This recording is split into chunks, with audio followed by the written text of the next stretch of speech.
Okay, I wanted to show you guys how to use or how to download Zorin OS. It's Linux. It's like Ubuntu, only it's got a really cool desktop and everything else. So I really like Zorin. I've tried a lot. I've tried Ubuntu. I've tried a lot of the other. I've tried MX Linux, but I really like Zorin. So I wanted to show you guys how to download Zorin. So first you go over here. You type in Zorin into Google. Type in download Zorin OS into Google, and they'll bring you to this page. And then you click on download Zorin OS. Or you can type in Zorin.com, and you'll go to this page here. Now Zorin Pro, I think you pay a little bit. Oh, they want $39. What that does is it preloads a lot of really cool software. But if you want to take the time, you can download each one of these softwares that they preload for free. You just have to do it manually. And in that case, you get Zorin Core. Now, if you do download Zorin,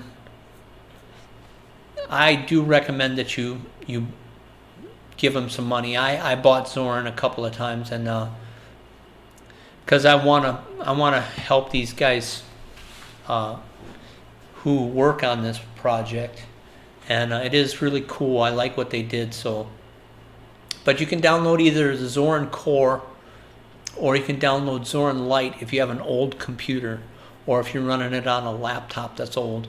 You can download Zorin Lite here. You download Zorin Core, and then what you do is you click on here, download for free. And you can subscribe to their email address if you want to subscribe to their email address, or you can just skip to the download.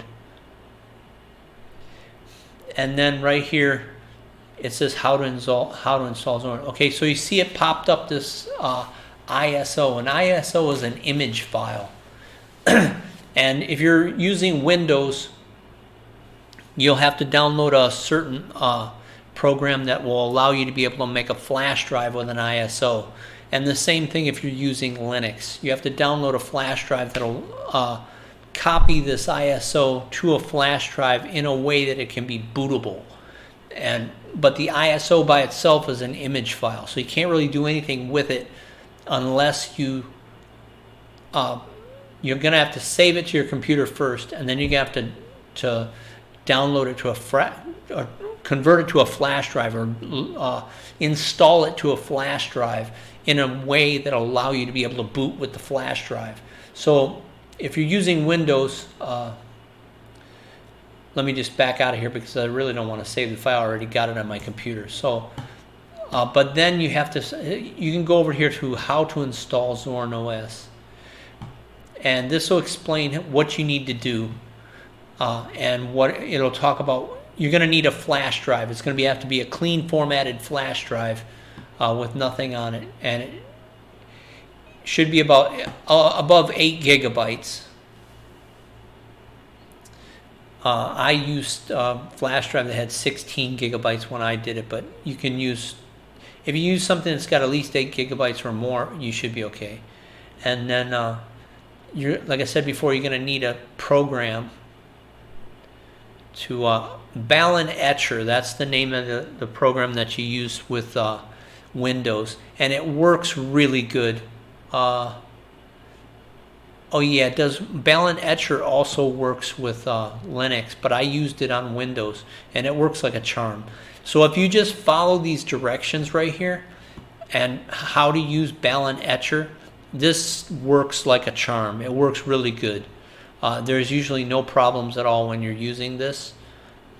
And then you'll get to a screen like this when you boot that says try or install Zorin OS. And I click try or install, and then it'll allow you to be able to install right away. I click the install Zorin OS, and what that'll do is it'll check your hard drive and make sure you got enough space. It'll ask you if you want to install Zorin OS alongside of Windows if you already have Windows, but I recommend you just do a clean install and install Zorin on a clean disk. So I would use the whole thing.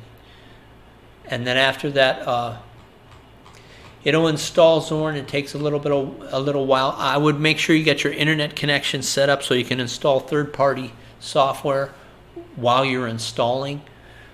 That'll make things a little easier once you get booted up. But then once you get booted up, I'll show you what my Zorin looks like after I got it all installed and everything. And I'll show you some programs that you might want to install, because after you get the basic operating system installed, there's a few things that you might want to install to make your life a little easier. Okay, so first of all, Google Chrome. If you want Google Chrome, it's not going to be in the Software Center, so you're going to have to go to download Google Chrome.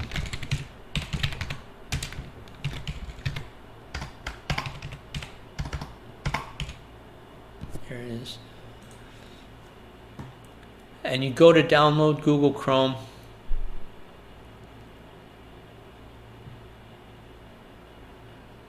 And you just click the download button. It'll detect what type of operating system you have. So after you've already got Linux installed, it'll prompt you to download the 64-bit Debian for Google Chrome, and then you just click accept and install. But I already got it installed, so I don't need to do that.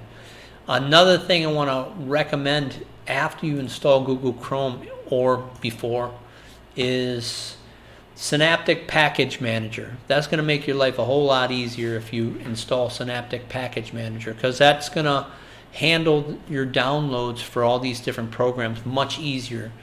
But you can also get the Archive Manager that works halfway decent for most of the programs. Let me go through a lot of the programs here that I downloaded so that you can see some of the stuff that you might want to download. Like I say, you get all this stuff from the software store, and most of the time it's free. So if you want to just go through here, and you can pick on something like graphics and photography, and it'll show you all the different graphics programs and photography programs that you can get and download. Now, if you like some of the stuff, I do recommend that you contribute or donate to these people who make this software, because they are putting in a lot of hard work on some of these programs, and it's good to show your appreciation for that. Whenever I get a program that I really like VLC, for example, I donated to VLC, and Ultimate Media Downloader, that's another one that I really like. But this is the Software Center, so this is where you get all your software. And that looks like a little shopping bag. This is my favorites menu down here. I've saved this to my favorites, and let me show you how you set that up. Okay, I've got this set up so that I click on these little dots over here, and it pops up all my programs. But you can change that to however you want. You just go up here in the search box and type appearance. Actually, you just have to type this right here. You click on this right here. This is going to allow you to be able to set your Zorin up however you want. And I have it set up so that all my programs pop up in like a graphic user interface, but you can do the menu. If you like it to look like Windows, you can use these things here. And if you look, it'll if you do it like that, here, I'm going to close this down for a minute. You see, then it pops up so it looks like Windows. And if you rather have it like that, you can do it like this. I like the Zorin style way, so I put it like this, and then when I look for my programs, it pops up like that. And then you scroll through them like that. If you're looking for something in particular, you can type in the search box and it'll pop it up. Like, for example, Ultimate Media Downloader, I type U, and boom, it's right there. If you like the program, you can right-click on it and add it to favorites, and then it'll pop up down here. So whenever you want to use it, it's right here it's almost like on the desktop. And this is Archive Manager. This is another thing that can handle some of the packages pretty easily for you. But for me, Synaptic is like the best I've found using Linux. It makes it really easy. And if you edit websites or work on with HTML and web design, Bluefish is going to be one you want. I downloaded Brave browser because I wanted to try it out. I've been using that. This is an antivirus that you can use. This Bitwig and Ardor are for musicians or recording artists that record music. Acid Rip is a DVD ripper. You can rip your movies and stuff like that. I usually use that to piece together bits and pieces of movies that I have on a DVD. If I'm making a project or something, then I use this. The Brasero is a burner, so you can burn CDs and DVDs. This is an audio converter. Flame Shot is a screenshot maker, and this right here, CAD, free CAD. If you're into CAD design, this is a really good program. It's really powerful, and for free, it's unbelievable. So if you like CAD, working with CAD, free CAD is a really good one to go with. And let me get back to the appearance for a minute. This right here. Okay, so first you set up your layout. The next thing you're going to want to think about is themes. Now I'm using the dark theme, and I use the genome icons. And the genome icons to me are really cool. See this trash bucket up here? That's a genome icon. And sometimes you have to download the genome icons, but most of the time it comes with Zorin. But there have been a couple of times in the past I've had to download genome icons separately. So if you go to click on this thing and you don't see the genome, just go to the shopping cart over here and download them separately. And then once you get the icons installed on your system, then you can go over here and click the genome icons. But I think the genome icons look really cool compared to the other icons that are out there. And then you're going to have to use... you can set up how you want the title bars, if you want it to the left, or if you want it to the right, or if you want it down here like I do. That you can customize. And the desktop you can click on if you want a trash can, if you want a home thing. And when I stick in a flash drive, I want to see it on my desktop, so I have this checked for mounted volumes. Okay, and that's the appearance part of it. And then if you're hooking up any devices, you go over here, you click on settings, and you'll be able to see what devices you have hooked up. If you're hooking up a microphone, you'll see it here. If you're hooking up webcams, you'll see it over here. And this is where most of your devices are going to be displayed. And this is where you can switch, like for example, here if I wanted to switch to the HDMI speakers that are in my monitor, then I can switch here and switch it to the speakers. But right now I just have it switched to the output, the audio output. And here you can modify all the stuff as well, and you can control your Wi-Fi or your network from here. So you go in from here, you go to the settings, and this is where you access all that stuff right here. This will also allow you to be able to set the default applications and all that kind of stuff. And I usually have the discs on my favorites, because when I'm running, sometimes I plug in other hard drives and stuff like that, and this is where you'll be able to access all that. You'll also be able to work with discs. Like these gears here will allow you to be able to format a disc or repartition a disc or do all that fun stuff. And so that's the program that you use to do all that stuff with. It's called Discs. And to find it, if it's not, I mean, you won't see it on your favorites menu unless you put it there, but what you do is you go over here and you type Discs. You can type D and it'll show up right here, Discs. And yeah, that's a really handy program. And Ultimate Media Downloader, I highly recommend if you'd like to download YouTube videos. That's a really cool program. I donated a couple of times to these guys, and they've really improved it since they first put it out. So yeah, this is a really cool program. I really like it. This is good if you're studying and you are studying some videos on YouTube. You got some educational stuff you want to download onto your computer. I used to, when I was living in San Diego, I used to download them with this program and then copy the video to my tablet on the SD card in my tablet, so that I could watch the video while I was traveling back and forth in San Diego on the trolley.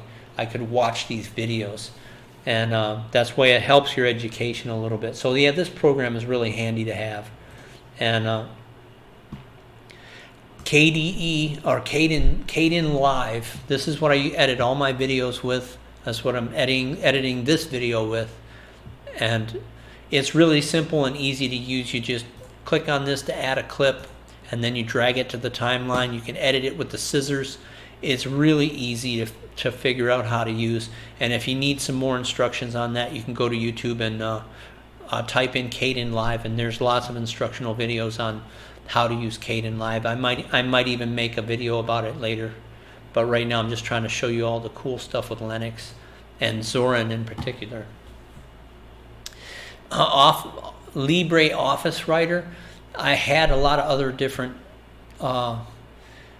word processing programs, and this also has calc and a lot of other stuff with it, but the Office Writer is really flexible. It allows you to be able to export PDF files.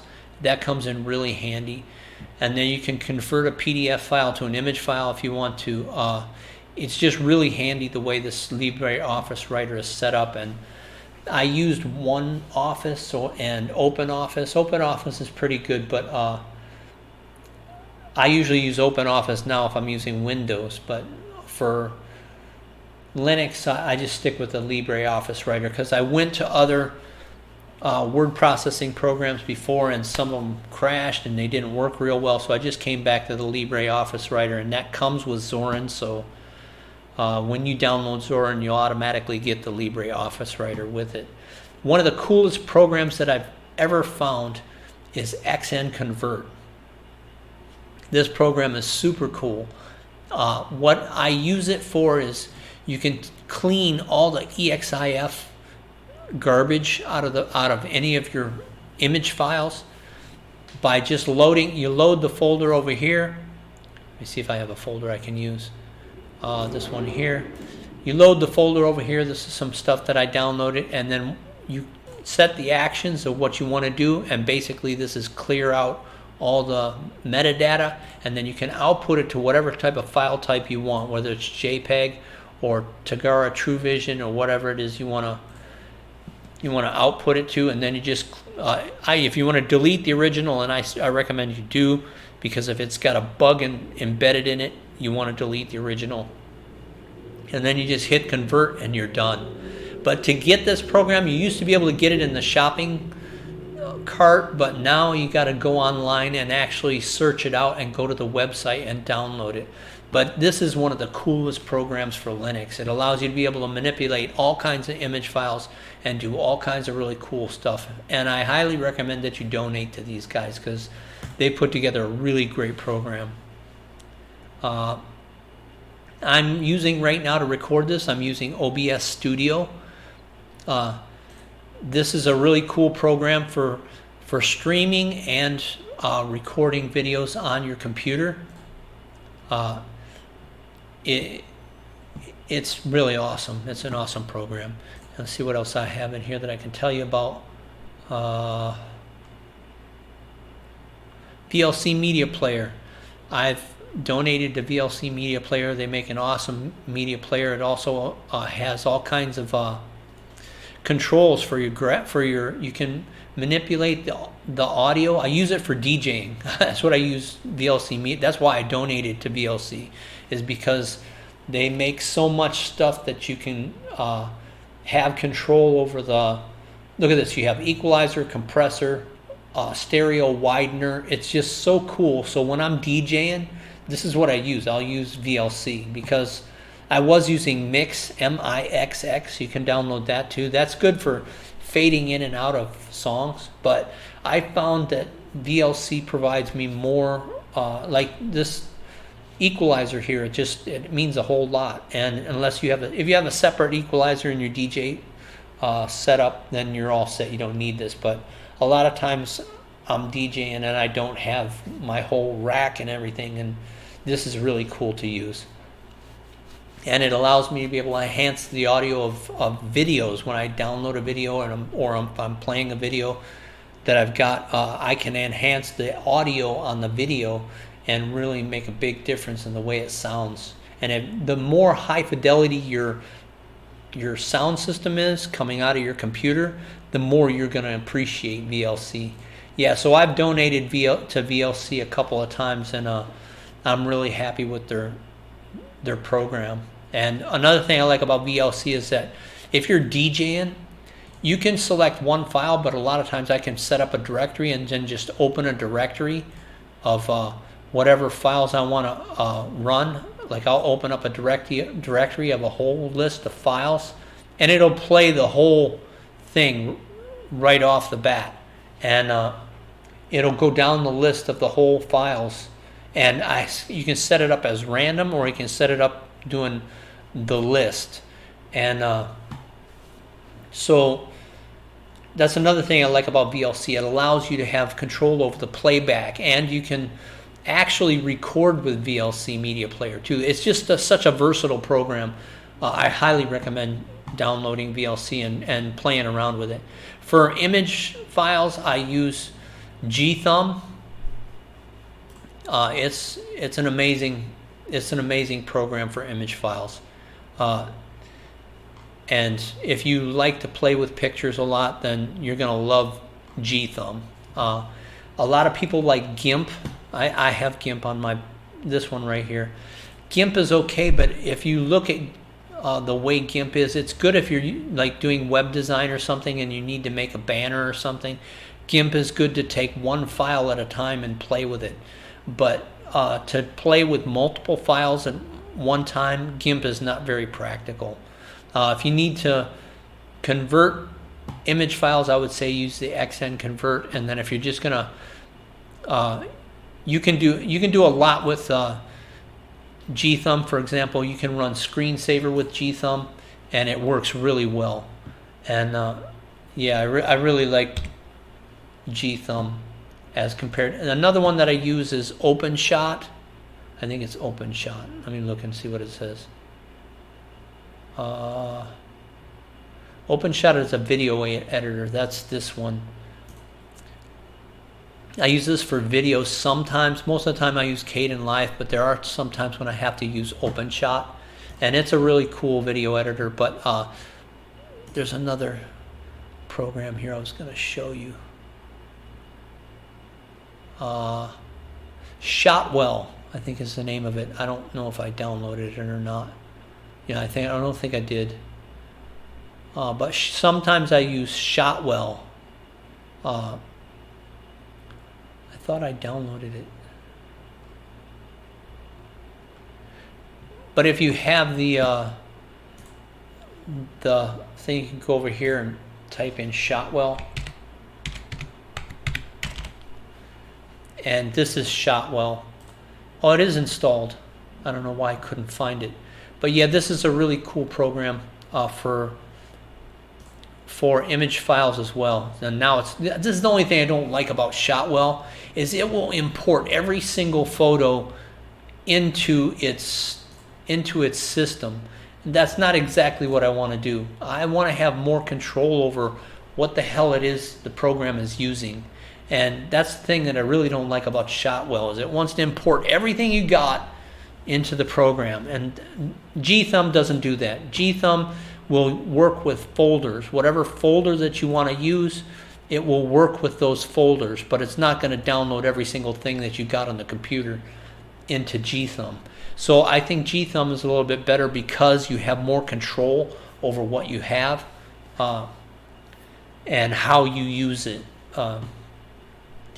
FlameShot is a screenshot thing. And another thing I wanted to mention, you might see Ensilatilla here as my background. If you don't like Ensilatilla as your background, it doesn't come with Zorin. I've stuck that in there, but I want to show you how to change your background. Wait, let's go over here. So you go to background, and this is where you can change your background. And you can click on any picture that you have in your pictures folder, and you can turn it into a background by right clicking. But these are the backgrounds that come with it normally, and then if you change your background to something like that, that's great. But I kind of like Ensilatilla, so. And as you can see, it kind of lost Ensilatilla. So what I can do is go to, I don't remember where the hell I had her. So now I'm gonna have to go back and figure out where the hell the picture was. Oh, wallpapers. So I have to go over here and hit this, and then you click right click. No.